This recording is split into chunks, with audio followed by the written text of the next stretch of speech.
So hello everyone, welcome back to this lecture series of fluid mechanics. This is lecture number 10 of the fluid mechanics, and in this lecture we are going to study a very nice property of fluid which is surface tension.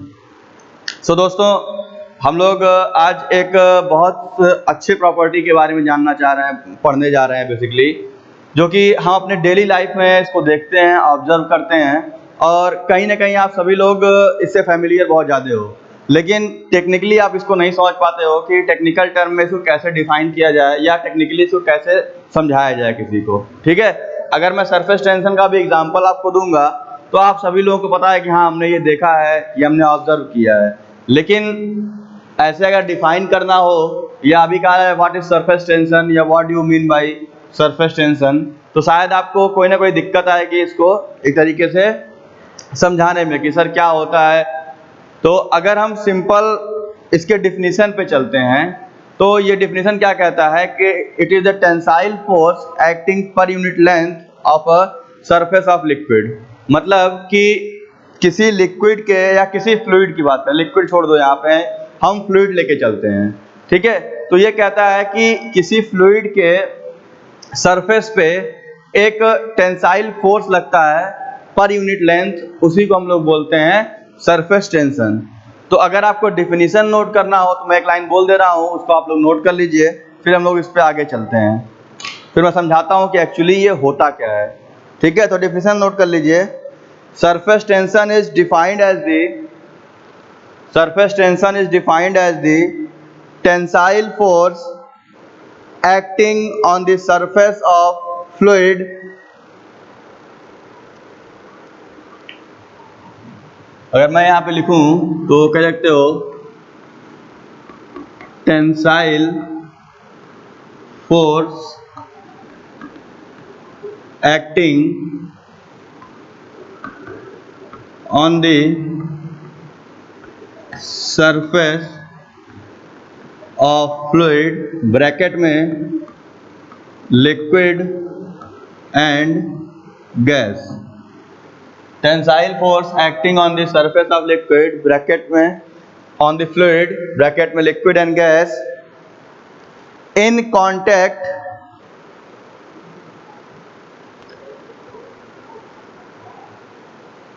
with an other fluid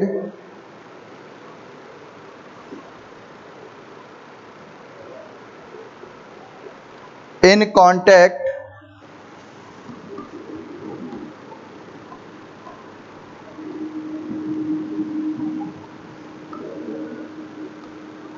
with any other, यहां पे आप एक word लिख लीजिएगा immiscible.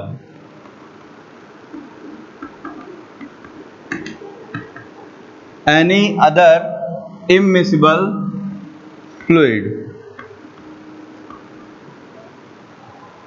देखो definition मैं फिर repeat कर रहा हूं, टेक्निकली इसका डिफिनेशन क्या होगा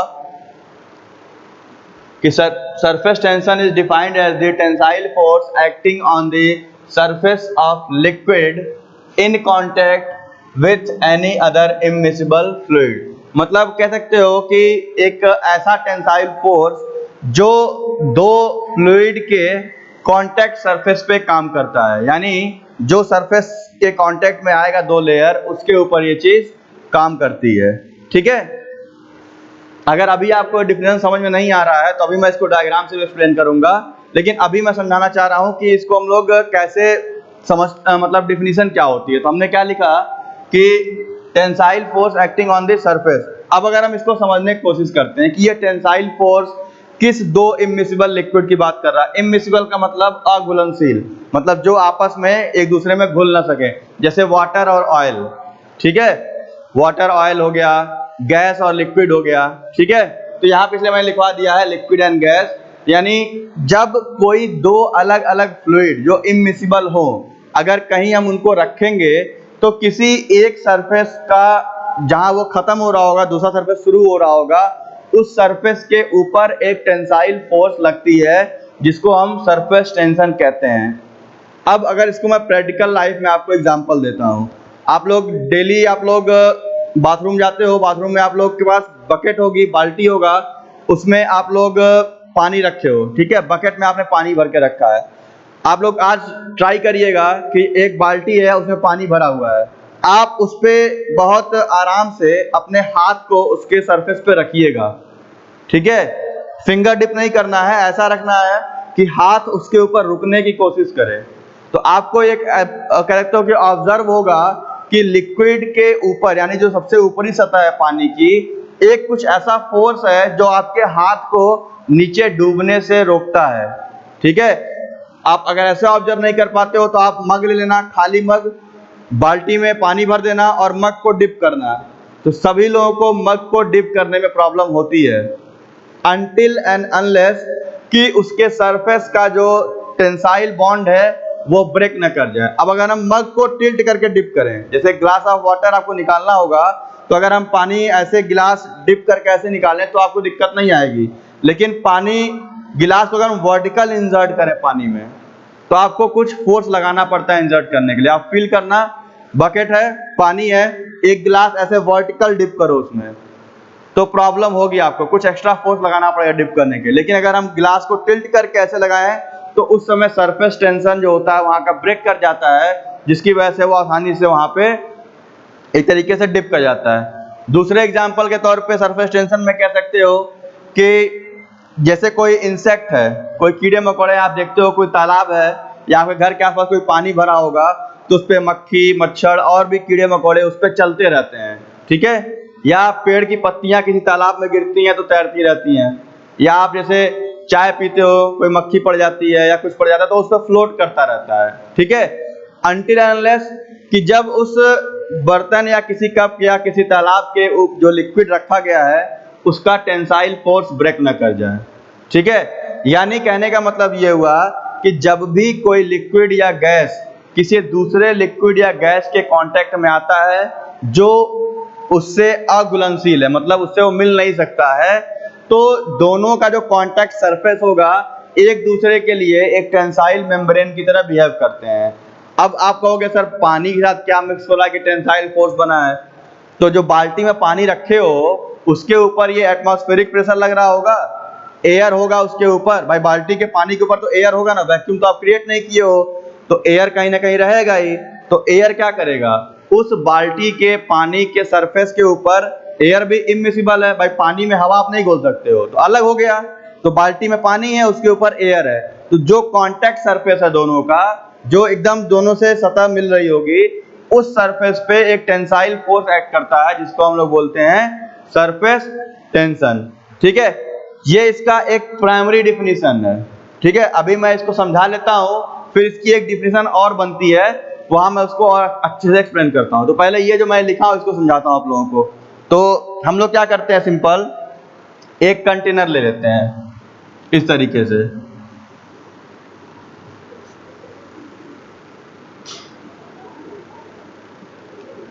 एक कंटेनर ले लिया गया, ठीक है।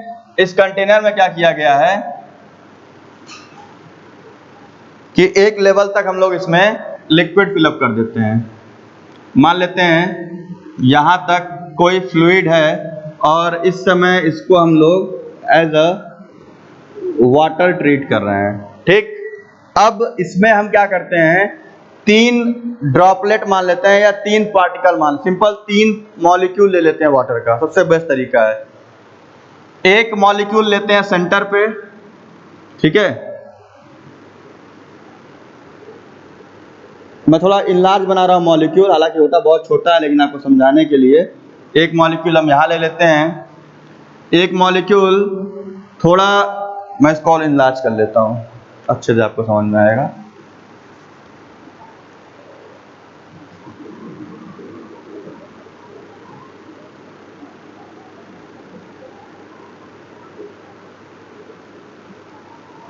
एक यही मॉलिक्यूल सरफेस के नजदीक है थोड़ा सा,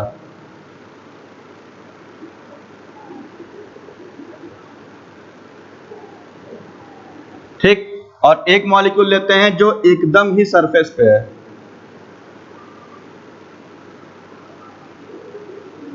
ठीक है। 3 मॉलिक्यूल हो गए। पहला आपका ये एक मॉलिक्यूल, ये ए मॉलिक्यूल है, ये बी मॉलिक्यूल है, ये आपका सी मॉलिक्यूल है। 3 मॉलिक्यूल हमने वाटर के लिए लिए, ए बी और सी। ठीक है, अब ये मॉलिक्यूल क्या है कि सब सराउंडेड बाय वाटर हैं, ये सब के सब पानी से, सारे मॉलिक्यूल्स, ये पूरा पानी है।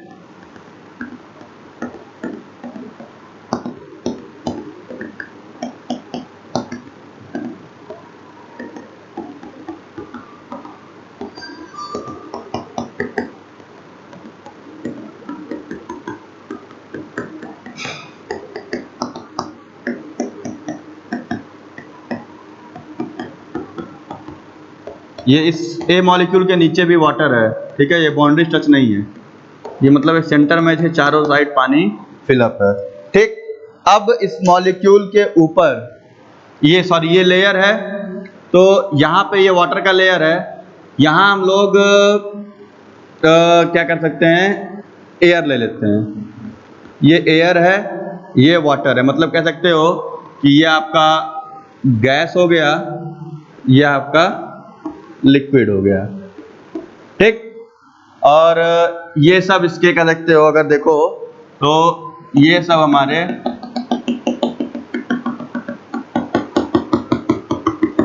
एयर के मॉलिक्यूल्स हैं। आई थिंक अगर आपको नहीं दोहरा, मैं डॉट डॉट इस पे कर रहा हूँ, बस ये ऐसे कि ये आपके एयर के मॉलिक्यूल्स आपको दिखाई दें। ठीक है, अब इसके कॉन्सेप्ट को समझते हैं जो मैं समझाना चाह रहा हूँ आप लोगों को। देखिए, यहाँ पे ए मॉलिक्यूल की बात करते हैं, तो ये ए मॉलिक्यूल चारों साइड से सेम मॉलिक्यूल से घिरा हुआ है। ये पानी का एक मॉलिक्यूल है जो चारों साइड से सेम मॉलिक्यूल से घिरा हुआ है। ठीक, तो अब ऐसा एज्यूम करो कि अगर इसको एक राइट हैंड साइड में मॉलिक्यूल खींच रहा होगा, क्योंकि बॉन्डिंग होगी आपस में, तो इसको लेफ्ट हैंड साइड वाला मॉलिक्यूल भी इसको इधर खींच रहा होगा। इसके ऊपर भी पानी है, तो ये इसको ऊपर खींच रहा होगा, ये इसको नीचे खींच रहा होगा, ये इसको इधर खींच रहा होगा, ये वाला मॉलिक्यूल, तो ये वाला मॉलिक्यूल इधर खींच रहा होगा। ऐसे ही जो इसको इधर नीचे खींच रहा होगा, वैसे ही इसको ये भी नीचे खींच रहा होगा। मतलब ये मॉलिक्यूल चारों साइड से सराउंडेड बाय वाटर है। तो अगर इसका नेट रिजल्टेंट निकाला जाए, ठीक है, अगर मैं लिखूं यहाँ पे summation of forces at molecule A, क्या हो जाएगा? This is 0। जितना ऊपर लग रहा है उतना नीचे लग रहा है, जितना दाएं लग रहा है उतना बाएं लग रहा है। ठीक है, तो यहाँ पे क्या होगा कि नेट रिजल्टेंट इस फोर्स पे 0 आएगा। ऐसे समझो कि आपको एक आदमी आगे खींच रहा है, वही आदमी आपको पीछे भी खींच रहा है, वही आदमी आपको दाएं खींच रहा है, वही आदमी आपको बाएं साइड भी खींच रहा है। तो उससे होगा क्या? आप कहीं जाओगे, एकदम स्थिर रहोगे ऐसे, भाई कहीं नहीं जाना है हमको, चारों ओर से बराबर फोर्स लग रहा है, तो आप इक्विलिब्रियम में आ गए एक तरीके से, तो समेशन F बराबर 0 हो गया। तो इस मॉलिक्यूल पे लगने वाला फोर्स सेम मॉलिक्यूल के थ्रू लग रहा है, तो ये यहाँ पे 0 हो गया। अब यही चीज आते हैं बी मॉलिक्यूल पे, यहाँ कहीं। ठीक है, तो बी वाले मॉलिक्यूल पे क्या होगा, नीचे वाला इसको इधर खींच रहा है, राइट हैंड साइड वाला इसको इधर खींच रहा है, लेफ्ट हैंड साइड वाला इसको इधर खींच रहा है ऐसे। ठीक है, तो अब इस पे क्या हो रहा होगा, अगर इसको और फोर्सेस से बढ़ा लेते हैं, तो आप बताओ, इसको ये जो 3 फोर्सेस नीचे दिख रहे हैं, ऊपर एयर है, ये एयर है, ये वाटर है। ठीक है, तो एयर और वाटर क्या है, इमिसिबल है, यानी अघुलनशील है, हवा पानी का मेल हो नहीं सकता है। तो एयर का मॉलिक्यूल इस पानी के मॉलिक्यूल से कोई बॉन्डिंग नहीं बनाएगा। तो जहां जहां पे एयर के कांटेक्ट में लिक्विड आ रहा होगा, वहां वहां ऐसा कोई मॉलिक्यूल नहीं होगा जो इसको ऊपर खींच रहा हो। ठीक है, मतलब वहां पे ऐसा कोई मॉलिक्यूल नहीं होगा जो इसको ऊपर खींच रहा हो। तो अब आप देखो क्या हो रहा होगा, तो जो ये नेट रिजल्टेंट इस पे क्या आएगा भाई, अब आपको 6 लोग खींच रहे हैं, 6 में से 5 नीचे खींच रहे हैं और 6वां छोड़ दिया आपको। जैसे आप समझो कि फॉरवर्ड बैकवर्ड, आगे पीछे, left right, up and down. ठीक है, तो 6 डायरेक्शन हो गई आपके पास, 4 और 2 6। अब उसमें ये समझो कि कोई एक आपको छोड़ दिया, तो जिसने छोड़ा होगा जिस साइड से, तो आप उधर की ओर से उसके अपोजिट शिफ्ट हो जाओगे। जैसे अगर मैं इस चौक को ऐसे खींच रहा हूं दोनों साइड से, ये हाथ छूट गया, तो चौक किधर गया, इधर गया, ठीक है। तो सेम ऐसे ही इस मॉलिक्यूल को ऊपर से खींचने के लिए कोई मॉलिक्यूल है ही नहीं, क्योंकि अगर यहाँ वाटर होता तो वाटर तुरंत बॉन्ड बनाता और वो बॉन्डिंग उसको पकड़े रहती। एयर इससे बॉन्डिंग करेगा नहीं, तो ये मॉलिक्यूल सेपरेट हो गया एयर से, ठीक है। तो अब अगर यहाँ पे ऐसे लिखें summation of forces at molecule B, तो ये कितना होगा, ये होगा डाउनवर्ड डायरेक्शन आएगा, डाउनवर्ड डायरेक्शन यानी नीचे की ओर, ठीक। एक कंक्लूजन ये निकल के आया। सेम ऐसे ही सी वाले पे लेते हैं जो एकदम सेंटर पे है, ठीक है। मैंने बताया था ए बीचों बीच में है पानी के, बी एयर वाटर के इंटरफेस के किनारे पे है, और सी एकदम ही एयर वाटर के इंटरफेस पे है, ठीक।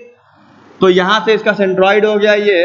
अब इस पे एक फोर्स नीचे लग रहा है ऐसे, दूसरा इधर लग रहा है, तीसरा इधर लग रहा है, ऐसे ही इस पे एक यहाँ लग रहा है, एक इस पे यहाँ लग रहा है। ऊपर की ओर बैलेंस करने के लिए कोई फोर्स नहीं है मॉलिक्यूल सी पे। और मॉलिक्यूल सी कहाँ पे, अगर मैं इसको यहाँ लिखता हूं, molecule C is at the interface of water and air, i.e. मतलब कि ये आपका एट कांटेक्ट सरफेस पे है, यह आपका कांटेक्ट सरफेस पे है, ठीक है। तो यहाँ पे नेट समेशन ऑफ फोर्सेस क्या आएगा, summation of forces at molecule C, ये क्या होगा, ये भी आपका डाउनवर्ड होगा, यानी इस पे भी नीचे की ओर फोर्सेस लग रहे होंगे, क्योंकि ऊपर कोई बैलेंस करने के लिए फोर्स नहीं होगा। तो अब ऐसे एज्यूम करो कि जैसे ये मॉलिक्यूल सी है, वैसे इस पे हजारों मॉलिक्यूल्स होंगे छोटे छोटे यहाँ से यहाँ तक, ठीक है। तो कंक्लूजन क्या निकल के आता है कि जब दो इमिसिबल फ्लूइड आपस में रखे जाते हैं, तो उनके कांटेक्ट सरफेस पे जो मॉलिक्यूल होता है वो दूसरे लिक्विड या दूसरे गैस से बॉन्डिंग नहीं कर पाता है, जिसकी वजह से इन सब के ऊपर डाउनवर्ड अट्रैक्शन फोर्स लगता है, एक डाउनवर्ड पुल लगता है। मतलब कि सब के सब क्या किए, उसको नीचे खींचे हुए हैं। जैसे आपके घर में अनगनी होगी जिसमें आप कपड़ा फैलाते हो, उस पर क्या होता है, जैसे कपड़ा आप डालते हो अनगनी के ऊपर, तो वो नीचे टेंशन में आ जाता है, ठीक है। एक रस्सी बांध दो इस दीवार से उस दीवार तक, और सब लोग पकड़ के उसको लटक जाओ ऐसे, तो क्या होगा, पूरा का पूरा रस्सी एक टेंसाइल जोन में आ जाएगा, आएगा। तो सेम ऐसे ही इस कांटेक्ट सरफेस के ऊपर जितने भी मॉलिक्यूल रखे गए हैं, इन सबके ऊपर आपका एक तरीके से टेंसाइल फोर्स ऑफ एक्शन काम करता है, जो हमेशा डाउनवर्ड रहता है। तो यानी सारे मॉलिक्यूल के ऊपर डाउनवर्ड अट्रैक्शन फोर्स लगता है। तो यहाँ लिख सकते हैं हम लोग यहाँ पे कि all the molecules at the interface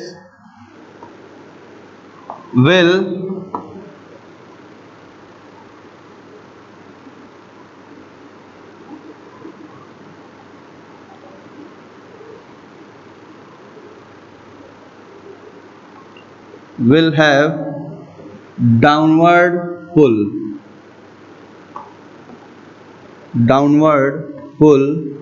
इसका मतलब क्या हुआ, इसका मतलब ये हुआ कि सारे सरफेस मॉलिक्यूल के ऊपर एक तरीके का पुल लग रहा है, जिससे मतलब क्या हो जाएगा कि जो भी सरफेस मॉलिक्यूल्स होंगे, यहाँ पे आप लिख सकते हो सो दैट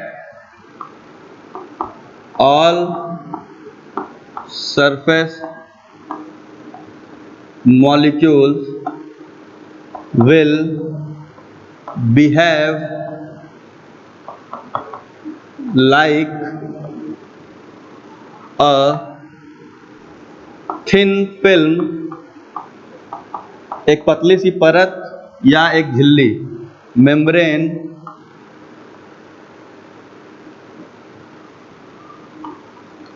अंडर टेंशन, ठीक है, ये सबसे इंपॉर्टेंट लाइन है सरफेस टेंशन के लिए। इसकी वजह से सारे सरफेस के मॉलिक्यूल एक पतली झिल्ली की तरह काम करते हैं, जो कि हमेशा एक टेंशन में होती है।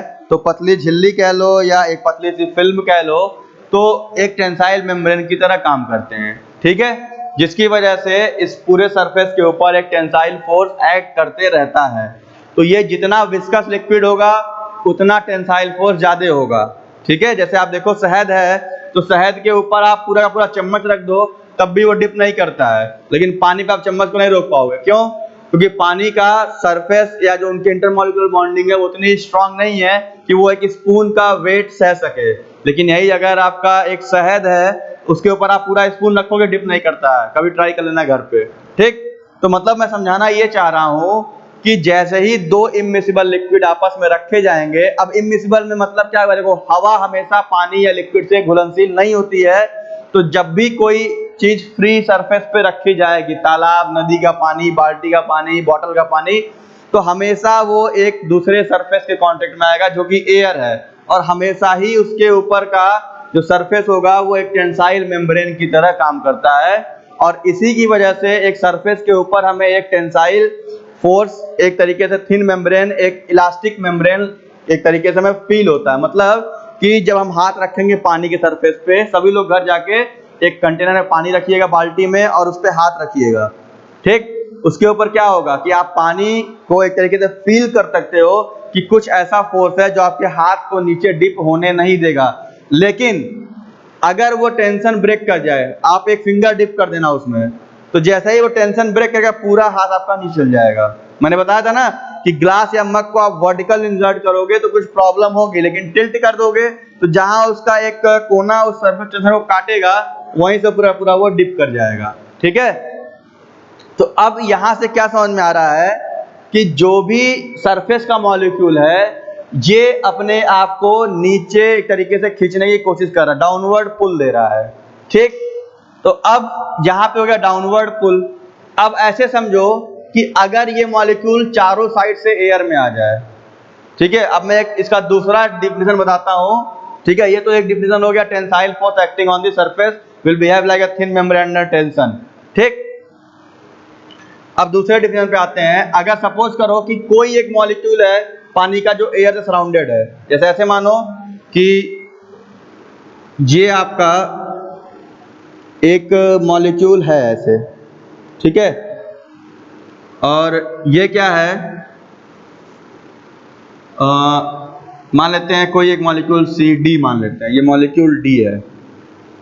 ठीक, और ये वाटर का मॉलिक्यूल है, लेकिन ये चारों साइड से ऐसे कह सकते हो,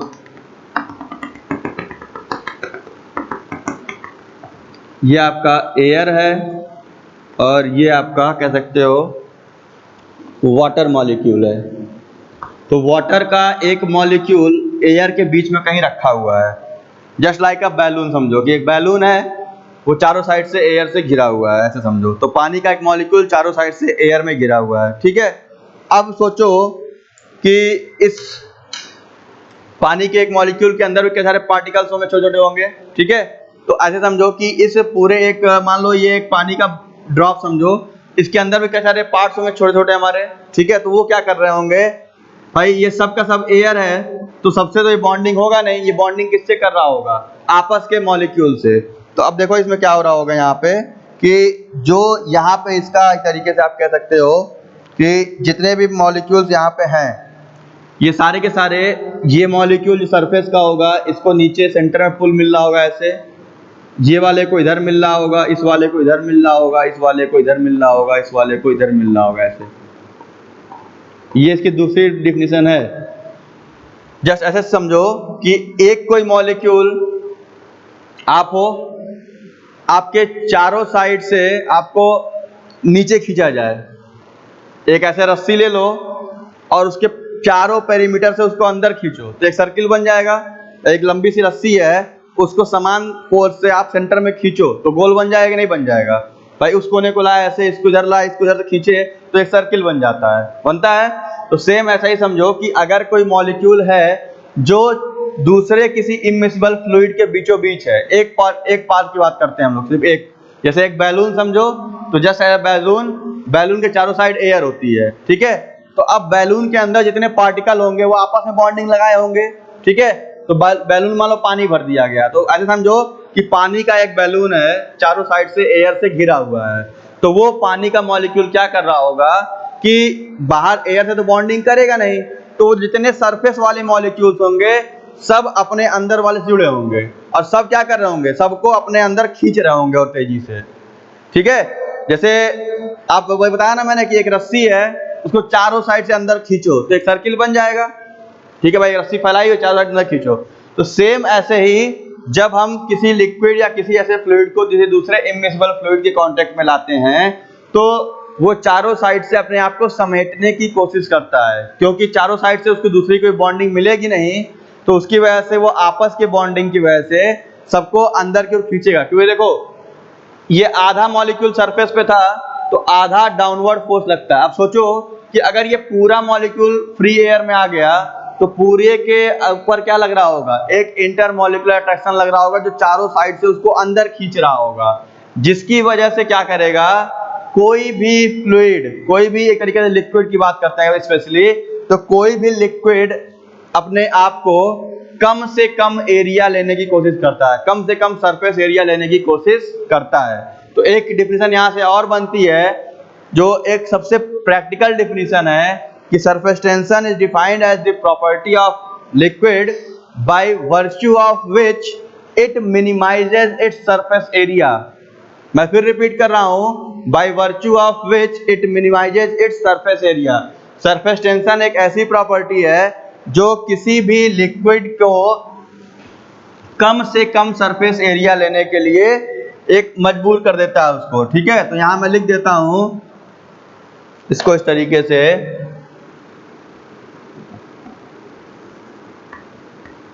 surface tension is that property of liquid by virtue of which it minimizes its surface area, ठीक है। अब इसको प्रैक्टिकल लाइफ में कैसे देखोगे, कभी आपने सोचा है कि पानी की बूंद यानी ड्रॉपलेट ऑफ वाटर हमेशा एक स्फेरिकल शेप में क्यों होता है? कभी सोचे हो कि पानी की बूंद क्यूबाइड क्यों नहीं होता है? कभी सोचे हो पानी का बूंद किसी और कोई शेप में क्यों नहीं होता है? ठीक है, हमेशा वो एक ड्रॉप के से, मतलब ड्रॉप इन द सेंस वो एक स्फेरिकल शेप में ही क्यों होता है?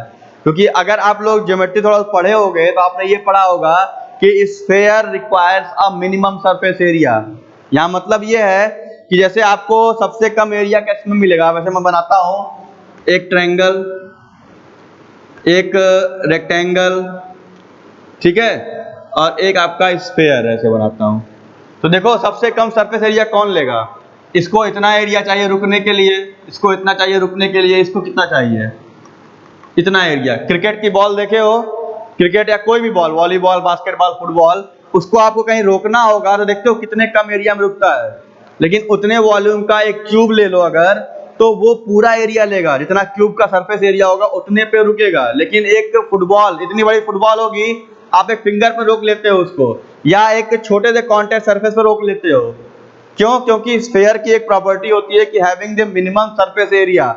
और सरफेस टेंशन क्या करता है, किसी भी लिक्विड को एक तरीके से वो फोर्स करता है, क्योंकि सरफेस टेंशन का मतलब है कि टेंसाइल फोर्स जो सरफेस पे लग रहा है, तो वो टेंसाइल फोर्स सबको नीचे खींचता है, जिसकी वजह से किसी भी लिक्विड का मॉलिक्यूल जब दूसरे किसी फ्लूइड के कांटेक्ट में जाता है तो वो अपने आप को चारों साइड से मिनिमाइज करने की कोशिश करता है। अगर चारों साइड सिकोड़ेगा अपने आप को, तो वो एक कह सकते हो कि एक ड्रॉपलेट या एक स्फीयर के फॉर्म में वो जनरेट हो जाता है, ठीक है। इसीलिए जब भी आप पानी कहीं देखते हो, जब बारिश होती है या आप कहीं पानी छिड़कते हो, तो वो एक पानी की बूंद बनती है जो कि एक स्फेरिकल फॉर्म में होती है। कभी आप ये नहीं देखे होगे कि पानी का एक ट्रायंगल नीचे गिर रहा है, पानी का एक स्क्वायर नीचे गिर रहा है, कभी नहीं गिरता है। वो हमेशा एक ड्रॉपलेट जो होता है वो एक स्फेरिकल फॉर्म में होता है।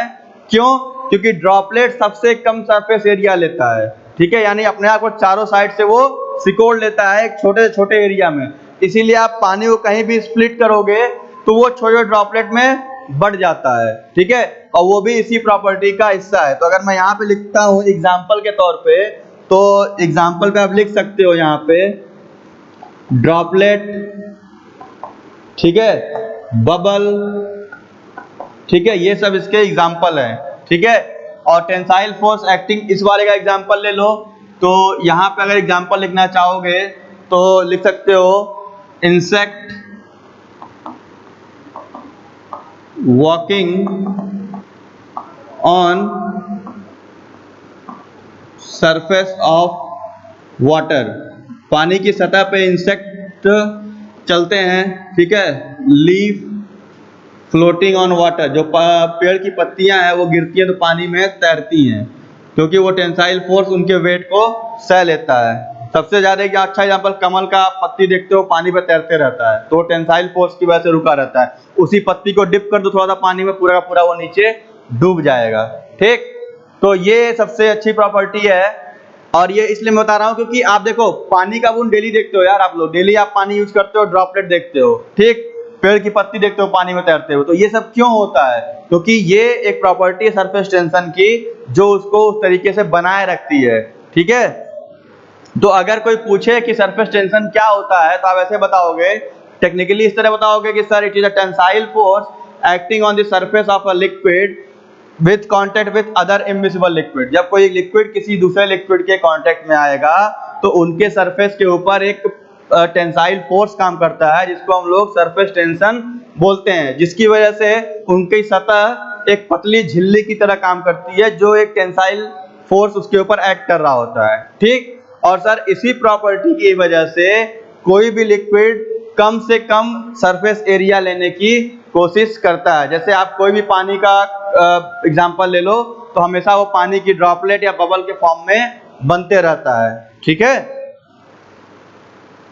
अब इसको मैथमेटिकली अभी कैसे निकालेंगे, तो अभी हम सिंपल फॉर्मूला लिखते हैं। इसका मैं सोच रहा हूँ एक लेक्चर और रखता हूँ क्योंकि बहुत लेंदी हो जाएगा। तो ये एक बेसिक इंट्रोडक्शन था सरफेस टेंशन के ऊपर, इसको मैं और आगे कंटिन्यू करूंगा इसके फॉर्मूलेज के ऊपर। अभी सिंपल अगर आपको जानना हो तो यहाँ क्या लिखा है, tensile force acting on the surface. तो इसको डिफाइन करते हैं हम लोग, सरफेस टेंशन को हम लोग सरफेस टेंशन को डिनोट करते हैं सिग्मा से। ऐसे मैं यहाँ लिख देता हूँ सरफेस टेंशन, इसको हम लोग डिनोट करते हैं सिग्मा से, ठीक है। और सिग्मा क्या होता है, मैंने कहा ना tensile force acting on the surface, तो इसको निकालने के लिए क्या करना पड़ता है, टेंसाइल फोर्स, ठीक है। यहां लिख सकते हो F tensile per unit length, यानी sigma is equal to F/L। ये यूनिट क्या आएगी इसकी, न्यूटन पर मीटर। तो सरफेस टेंशन की यूनिट क्या हो जाएगी, न्यूटन पर मीटर। अभी बस ये आप अपने समझने के लिए जान जाइए, इसके अगले लेक्चर में इसको अच्छे तरीके से कंटिन्यू करता हूं क्योंकि बहुत लेंदी लेक्चर हो जा रहा है ये। तो इंट्रोडक्शन में ऐसे लिखना हो तो सरफेस टेंशन डिनोट करते हैं भाई सिग्मा से, ठीक है। सरफेस टेंशन लोग डिनोट करते हैं एक तरीके से सिग्मा से, और ये होता है फोर्स एक्टिंग पर यूनिट लेंथ। ऐसे लिख सकते हो फोर्स एक्टिंग पर यूनिट लेंथ, ठीक। यूनिट हो जाएगा न्यूटन पर मीटर। तो तीन डिफिनीशन इसकी हो गई, एक तरीके तीन तरह से समझा सकते हो। पहला, tensile force acting on this contact surface between two immiscible fluid. दूसरा, a property by virtue of which any liquid minimizes its surface area, ठीक है। तीसरा, फोर्स एक्टिंग पर यूनिट लेंथ। मैथमेटिकली अगर कैलकुलेट करना हो तो भाई इसको हमेशा पर यूनिट लेंथ पे नापते हैं, कभी हम इसके एरिया पे नहीं नापते हैं, ये ध्यान दीजिएगा। सरफेस टेंशन एरिया पे कैलकुलेट नहीं होता है क्योंकि वो हर एक लेंथ पे काम करता है। तालाब है तो पूरे तालाब के सरफेस पे काम कर रहा है। तो जब भी निकालना होगा तो जहां आपको निकालना है तो उसकी लेंथ लेके काउंट कर लेते हैं कि कितना लेंथ है, इतना लग रहा होगा उसके ऊपर। ठीक, वैसे ही जैसे ड्रॉपलेट है, तो ड्रॉपलेट का लेंथ क्या है? ड्रॉपलेट भाई पानी की बूंद है, तो पानी के बूंद के चारों तरफ हवा है, ठीक है, तो हम एरिया नहीं मान सकते उसका। हम क्या करते हैं, उसका सरकमफ्रेंस लेंथ ले लेते हैं, यानी पाई इंटू डी। जो पूरा सरफेस है तो पाई डी लगाओगे तो कितना हो जाएगा, पूरा पूरा सर्किल आ गया। तो सर्किल के पूरे बाउंड्री पे सरफेस टेंशन लगता है, इसलिए पानी की बूंद स्फेरिकल फॉर्म में होती है, तो वहां से हम उसको कैलकुलेट कर लेते हैं पाई इंटू डी से। तो इसीलिए हम लोग जब भी सरफेस टेंशन निकालेंगे तो फोर्स एक्टिंग पर यूनिट लेंथ से निकालेंगे, यानी न्यूटन पर मीटर के हिसाब से ये काउंट होता है। सिग्मा से इसको हम लोग डिनोट करते हैं। ठीक, तो ये अभी आपके सिर्फ जानकारी के लिए है कि सरफेस टेंशन होता क्या है, इसकी प्रॉपर्टी क्या होती है, इसका एग्जाम्पल क्या होता है, ठीक है, और इसके फॉर्मूले क्या होते हैं। तो अभी एक बेसिक इंट्रोडक्शन था सरफेस टेंशन का। नेक्स्ट लेक्चर में हम लोग इसकी बात करेंगे कि कोई पानी की बूंद कैसे बनती है, बबल कैसे बनता है, लिक्विड जेट कैसे बनता है, हम लोग उसको कैसे कैसे कैलकुलेट कर सकते हैं, कौन सा पहले बनता है। एक आपके लिए क्वेश्चन है कि सभी लोग घर जाके सर्च करिएगा कि पानी की बूंद, पानी का बुलबुला और पानी की धार, यानी लिक्विड जेट पानी की धार, लिक्विड ड्रॉपलेट पानी की बूंद, लिक्विड बबल, ठीक है, यानी पानी का बुलबुला, ये तीन चीजें होती हैं। इन तीनों में से प्रैक्टिकल लाइफ में अगर आप देखो तो सबसे पहले किसकी फॉर्मेशन होती है, ये आपके लिए होमवर्क रहेगा आज का, कि भाई पानी की बूंद, पानी का जो बबल और एक पानी का जेट, ठीक है, इन तीनों चीजों में से सबसे जल्दी कौन सा बनता है। ठीक है, अगर आप ये सर्च कर लोगे तो मैं अगले लेक्चर में बताऊंगा कि इसमें से कौन सा सबसे जल्दी क्यों बनता है। ठीक है, आपसे सिर्फ क्वेश्चन ये पूछा है कि प्रैक्टिकल लाइफ में अगर आप डेली यूज करते हो वाटर को, तो आप ये बताओ कि इन तीनों में से बबल, ड्रॉपलेट और जेट में सबसे पहले किसकी फॉर्मेशन होगी। ठीक है, फिर मैं बताता हूँ इसको कि क्यों होगा ये ऐसा। ये पूरा मैथमेटिकल प्रूफ भी है, फॉर्मूले से भी प्रूफ कर सकते हो और आप उसको चेक भी कर सकते हो। तो मिलते हैं नेक्स्ट लेक्चर में, लेक्चर नंबर 11 में, जिसमें इसी टॉपिक को कंटिन्यू किया जाएगा। So thank you very much for watching. अगर आपको कहीं इसमें कुछ प्रॉब्लम ऐसी लगती है या कुछ टॉपिक लगता है कि सर ये चीज छूट गया है या मुझे ये चीज नहीं समझ में आ रहा है, तो प्लीज कमेंट कर दीजिएगा, मैं वहां उसको रिस्पॉन्स देकर अगले लेक्चर में कवर कर लूंगा। So once again thank you very much for watching, thank you very much.